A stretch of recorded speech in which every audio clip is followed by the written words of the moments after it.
Mendoza disguises herself as a tigresa. What happened next will surely make you cry. Maine Mendoza, a Kapuso star and popularly known as EI-Dub, had tried a social experiment on September 17, 2016 by disguising herself as a tigresa. Before getting into Eid Bulaga's Broadway Centrum, Maine Mendoza was already in her makeup of being a beggar for her performance in Eid Bulaga, when suddenly she and her team made a bright idea of making a social experiment of who will be a good Samaritan that will help her. Maine went into the streets of Manila to check how people will respond to her. Some ignored her, but some tried to help her and gave her assistance by providing money and food despite her appearance.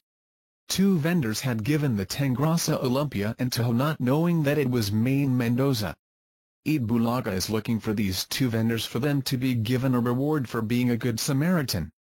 Maine was touched to find out that there are still good Samaritans nowadays who are willing to give a helping hand to the poor. On her Instagram account, Maine posted a photo of her in her disguise with the following caption: "Achievement unlocked-ish. Fully unlocked ka din soon. OOTD, invite you to watch the video." Shocking, police died while on an anti-drug operation in Caloocan City. A police officer was shot dead while another policeman was severely injured in a separate anti-drug operation in Caloocan City last Friday, September 16. 6 alleged drug users were involved in a shootout with the police which left PO1 Romeo Mandapot dead and PO1 Barani Auditor injured, according to Senior Supt. Johnson Almazan of the Caloocan Police Department. Auditor and Mandapot were rushed to the hospital at 6 a.m. but Mandapot was pronounced dead on arrival. Both the policemen were shot dead while an anti-drug operation against a man identified as Jerson Mataran at Barangay 178 in northern Caloocan City before 4 a.m. Almazan reported that Mandapot is the first Metro Manila police who was assassinated during a battle against drugs, and his death proves that criminals are really putting up a fight with the law enforcers. Meanwhile, the police officers found drug paraphernalia in the possession of the suspects. Invite you to watch the video. Veteran political analyst commands Leila de Lima to stop destroying Duterte. The Senate hearing led by Senator Leila de Lima regarding the alleged extrajudicial killings against President Duterte stirred attention from many netizens and has been the topic of discussions made by many concerned Filipinos since it began last Thursday, September 15. Many netizens use their different social media platforms such as Facebook and Twitter to express their opinions and sentiments regarding the trending issue. One of them is the founder of Publicus Asia and a veteran political analyst, Lou Tiquia, who said that de Lima is destroying Duterte and his presidency. The veteran asked de Lima to stop using her witness to destroy the president and his leadership. Senator de Lima, you are destroying the presidency, PNP and Davao City with your witness. Let us stop these. Just like what LP did to Binay, I suggest after this hearing you file cases against all the people identified by your witness. That is if you truly believe in your witness. Tiquia posted in her Facebook account. Tiquia also compared Duterte's hearing to Binay's hearing before asking what happened to Binay's cases after 17 hearings. Tiquia also said that she is hoping that de Lima will file necessary cases against those who are responsible for the crimes her witness mentioned. After 17 hearings in the Senate against Binay and taxpayers' money spent against him, what? I hope the hearing in your committee will truly be an aid of legislation. As a lawyer and former DOJ secretary, I hope you file the necessary criminal cases fast. As officer of the court, he mentioned criminal acts, and unless it has prescribed, cases must be filed. Tiquia added. Tiquia's Facebook post went viral and has garnered affirmation from many netizens who believe that due to this, de Lima has completely destroyed her credibility. Meanwhile, Professor Malu Tiquia is the first Filipino to graduate from the Graduate School of Political Management of the George Washington University in 2002 with a degree of Master of Arts in Political Management specializing in lobbying. Invite you to watch the video. Breaking: bomb explodes in busy New York City, 29 injured, an improvised explosive device hidden in a trash can ripped through the streets of a Chelsea neighborhood in New York City Saturday night and injured dozens. Then a second IED was found in a pressure cooker 4 blocks away. The terrifying footage was caught on CCTV, showing how innocent citizens were just minding their own business. The explosion came just after 8:30 p.m. ET at 133 West 23rd Street, between 6th and 7th Avenues. The bomb explosion injured 29 people, but none of the injuries appeared to be life-threatening, the New York City Fire Department said. New York City Mayor Bill de Blasio says there is no evidence at this point of a terror connection and there is no credible and specific threat to New York City. Police have increased security across the 5 boroughs as a precaution, a law enforcement source told CNN. Chelsea is packed with restaurants, subway stations, shops, businesses and art galleries normally buzzing on a weekend night. 23rd Street, where the explosion occurred, is in the heart of Chelsea, CNN's Richard Quest explains. Filipinos from New York marked their safety on Facebook, and other netizens expressed their happiness to the fact that no one got hurt. This was because of the recent Davao bombing where an IED also exploded in a famous night market in the city. Invite you to watch the video. TNT rots Ginebra for #1 spot. TNT caught Tropa stopped Barangay Ginebra on its track while keeping the fire of its own rampage to gain top honors at the close of the PBA Governor's Cup eliminations at Alante Sports Arena Sunday here. The Texters fashioned out a 104-92 rout of the Kings in what was expected to be a fierce, close match, a fitting climax on their dominant Ellen's ride that made them the top seed in the coming playoffs.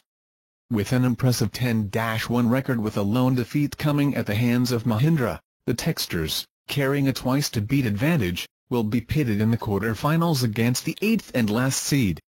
Rain or shine and Phoenix Petroleum fight for the last berth in the quarters in a do-or-die playoff on Wednesday over at the Smart Araneta Coliseum.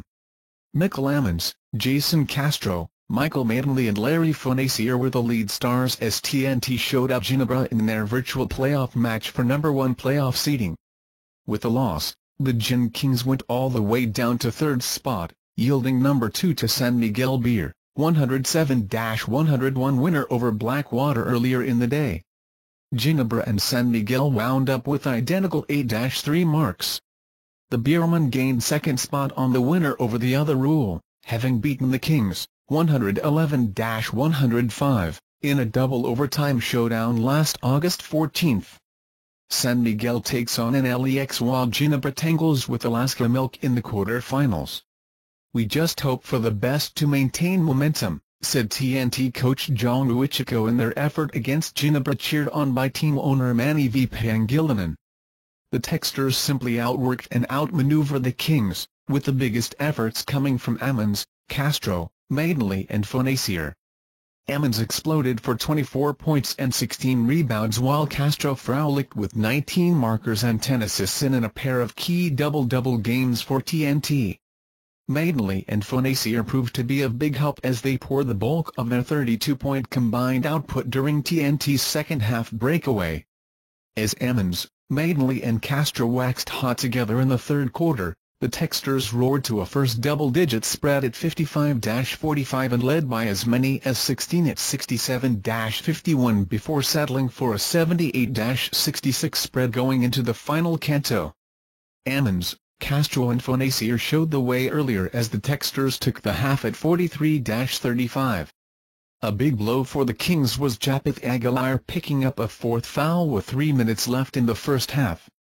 Not helping Ginebra was L.A. Tenorio suddenly going silent in the second period after an exciting 12-point binge in the opening quarter. Invite you to watch the video. De La Rosa thankful for war on drugs extension. President Rodrigo Duterte's request for a 6-month extension on the war on drugs was a welcome surprise for Philippine National Police, PNP, Chief Director General Ronald De La Rosa, who has been spearheading the police efforts in the campaign.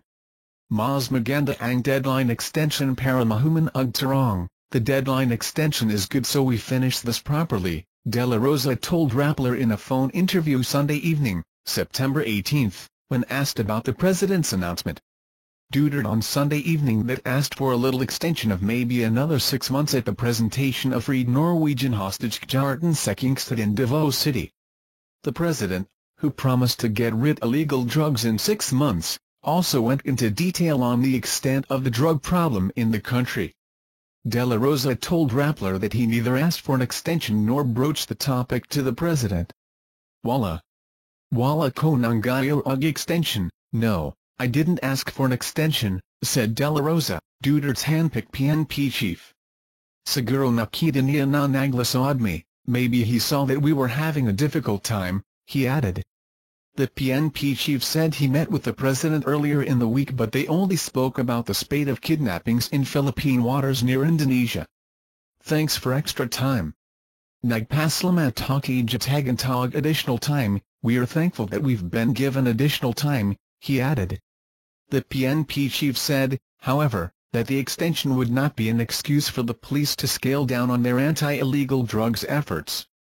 Senior Superintendent Leonardo Carlos, PNP spokesman, said in a statement, the PNP is focused on the task of waging war on drugs, criminality and internal cleansing as ordered by the president in the given period, whether it's 6 months, 1 year or 6 years. We will continue this campaign on orders by President Duterte and De La Rosa. Since July 1, law enforcers, PNP personnel in particular, have been at the forefront of an invigorated campaign against illegal drugs. It's a war that has the popular support of many Filipinos but has also drawn condemnation and concern from international circles. As of September 18, more than 1,100 drug suspects had been killed in police operations around the country. Another 2,000 deaths, some of them, apparent extrajudicial or vigilante killings, are considered by police as deaths under investigation.